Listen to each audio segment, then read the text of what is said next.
স্ত্রীর সঙ্গে বেশি বেশি কথা বললে 4টি উপকার আপনার হবে। বেশি বেশি সময় দিলে 4টি উপকার আপনি পেয়ে যাবেন। 1 নম্বর হচ্ছে আপনার শরীর স্বাস্থ্য সব সময় সুস্থ থাকবে। 2 নম্বর হলো আপনার শরীরের মধ্যে রোগ প্রতিরোধ ক্ষমতা বেড়ে যাবে।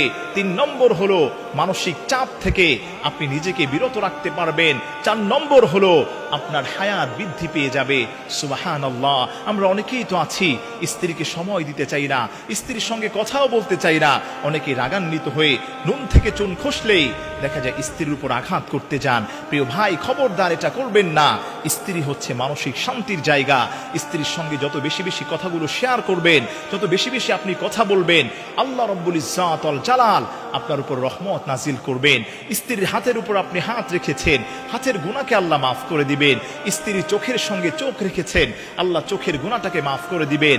আল্লাহ রাব্বুল ইজ্জাত ওয়াল জালাল স্ত্রীর সঙ্গে কাটানো সময়গুলোকে সাদাকার সওয়াব দিয়ে আপনার আমলনামা আল্লাহ পাক পূর্ণ করে দিবেন। তাই আসেন, স্ত্রীকে অবহেলা এবং অবজ্ঞা নয়, স্ত্রীর সঙ্গে আমরা মানসিক শান্তির জায়গা হিসেবে স্ত্রীর সঙ্গে আমরা কথাগুলো শেয়ার করব, একান্ত সময় কাটানোর চেষ্টা করব, স্ত্রীর প্রয়োজনগুলো মেটানোর চেষ্টা করব।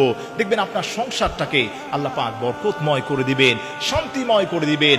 অপর মানুষ দেখে বলবে, হায় হায়, অপরের সন্তানটা এত সুন্দর আছে, তাদের ফ্যামিলিটা এত সুন্দর, স্বামী স্ত্রীর মধ্যে বন্ডিংটা এত সুন্দর, তারা নিজেরাও আপনাকে দেখে আফসোস করবে।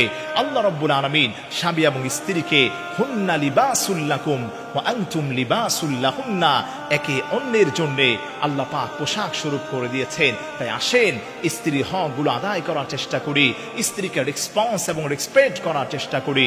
আল্লাহ রাব্বুল আলামিন প্রত্যেকের পরিবারের উপর খাস রহমত, বরকত এবং সাকিনা দান করেন। আমিন।